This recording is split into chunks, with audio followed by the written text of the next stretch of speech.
What's going on, YouTube? So, what am I going to talk about this morning?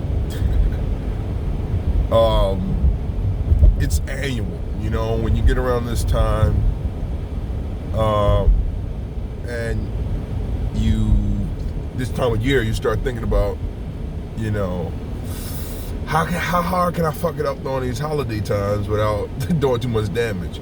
And that is to be determined by how bad you've maintained or how good you've maintained since the summertime, hoping that during the summer that you actually slimmed up a bit, because it's the summertime. You should be right and tight, should be on the beach, muscles and all that kind of stuff. So hopefully coming into the fall, you should have only maybe put on about 5 pounds. But if you already up 15 and then the holiday come, you notice about another 10, or is that just me? Am I the only one who calculates their numbers like that?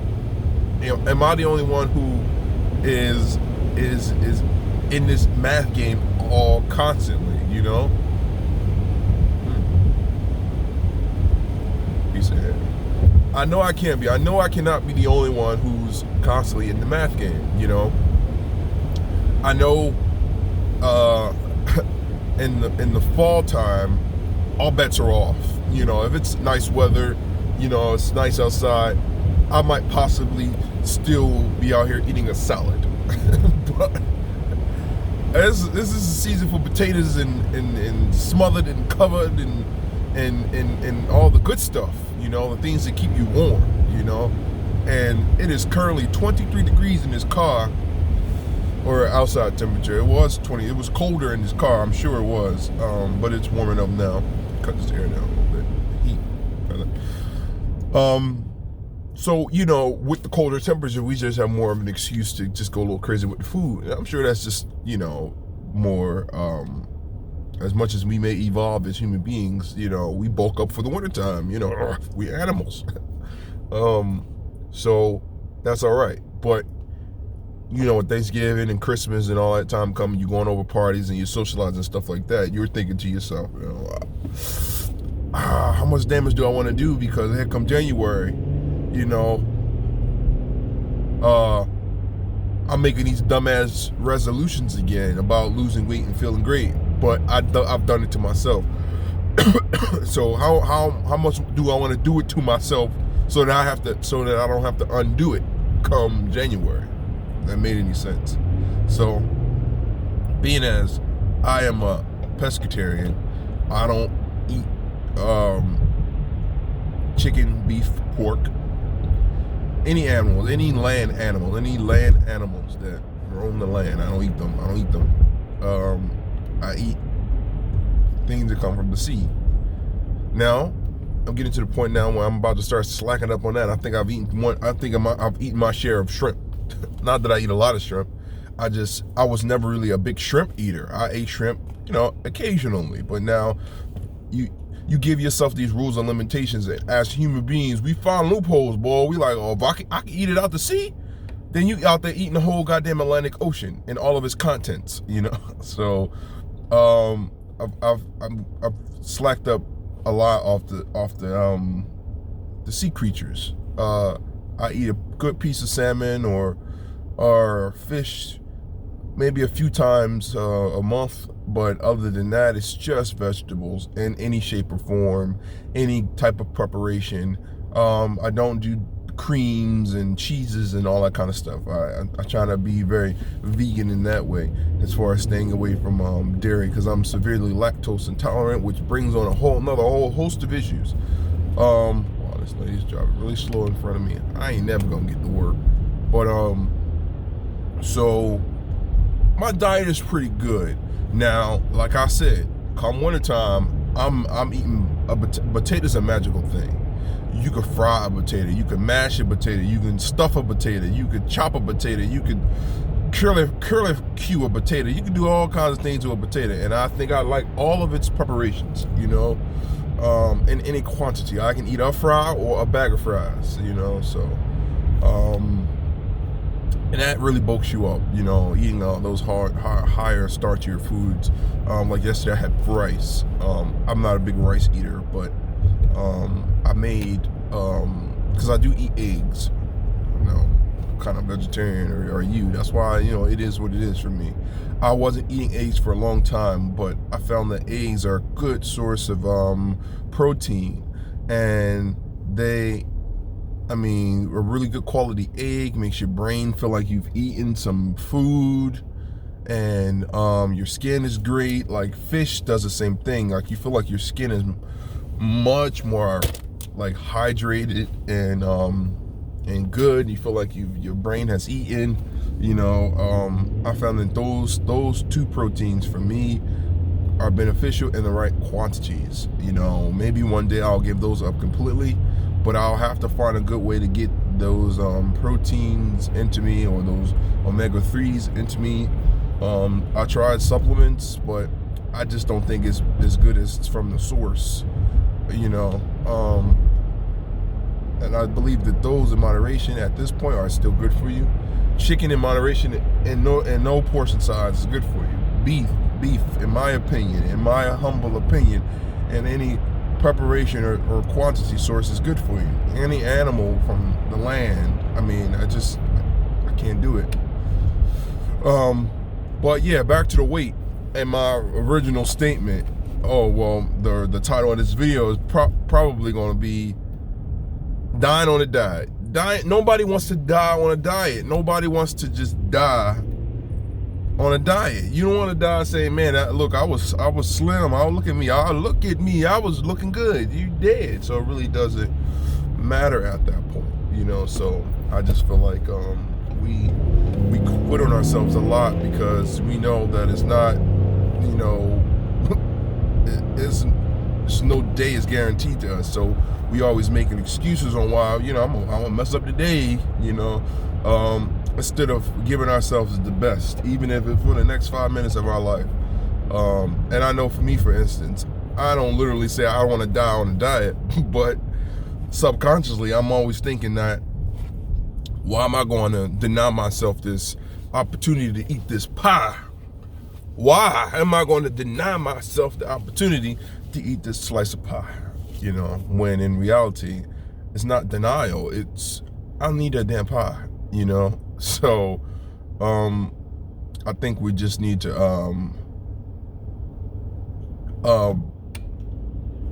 not be caught up in the gimmick of, it's just one piece of candy.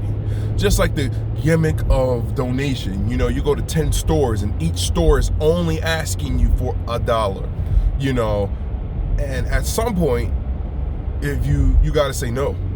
You got to say no. And I was in the Rite Aid. No digs at Rite Aid, but the cashier was it wasn't Rite Aid. I'm sorry, Rite Aid. I'm sorry. These are my stores that I frequent, Rite Aid and Walmart. I was at Walmart and the lady was collecting money for breast cancer awareness. I have given and donated to breast cancer awareness in the month of October. But here she come, eager Betty is what I'll call her, trying to collect her donation and a jack-o'-lantern head, instead of it being digital through the Mac machine, ATM machine. Black people forever call it the Mac machine, or some other form like that. She's collecting cash money in this jack-o'-lantern. First of all, I don't think that's safe. You got a bucket of cash there, somebody's tempted to grab it, and then I don't know if that money's going to breast cancer research or not. Like, I needed to be digital. I needed to be tracked, But anyway, that's not why I didn't give. It was one of the reasons. But when I said no, she looked at me as if I refused to pay my bill. I said, no, ma'am, I'm good with the donation. How much do I owe? I'm like, look, don't get all crispy on me. I love titties too, like everybody. But I can't keep giving. Like I said, out of the last 10 stores I go in, everybody's asking for a donation. I at some point have to say no, and you have to be okay with that. But people make you feel very like, oh, maybe I should just give, but it's an illusion. Just like the one where we convince ourselves that it's okay to have that piece of pie. It's not true. It's just not true. Yeah, and as human beings, most of us do not have the ability to eat things like that in moderation, because we fall susceptible to the preparation of that piece of pie. That piece of pie is designed over centuries to make you want more of it.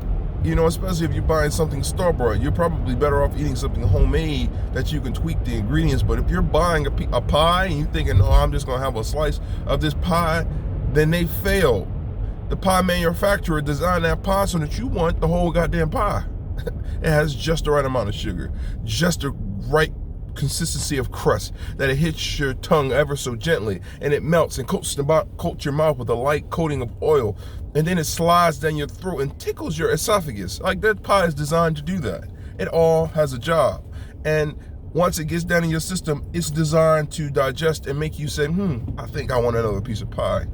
Same thing with a potato chip. Potato chips are ever so crisp, so that when they hit the soft, moist crevices of your mouth, they crunch and crack and dissolve and explode with a salty, briny situation throughout the palate of your mouth, making you want another chip.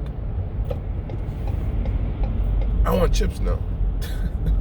No, but seriously, that's what these foods are designed to do. And they're not crispy to that level of crispness for a reason. I mean, not for a reason. They're not that salty for just because. They don't have that little hint of sweetness just because. It's designed that way so your ass can be eating them all day long. Tortilla chips, man, there's something about that crunch. You just want to get another crunch. You eat tortilla chips, you ain't eating 3 tortilla chips. You're eating a bag of tortilla chips, and it's just so. I mean, am I talking to somebody? Nobody's out here moderately eating these foods. Nobody in the history of bodydom has ever eaten a half a bag of potato chips. I don't know those people. You go to the movies, you're not eating that half a tub of popcorn. I don't know those people. I know somebody who eats the whole tub and then goes up and get the refill. It just is what it is. That salt, that slight hit of sugar, the crunch, the atmosphere, it all is a recipe for me enjoying myself, and if you are in an environment where there's, a lot of things that make you stressed out, you look for opportunities to enjoy yourself often, and then the side effect of that is that your ass is getting water. So I say all of that to say that we might not want to die on a diet, but we ain't gonna live healthfully either if we don't at some point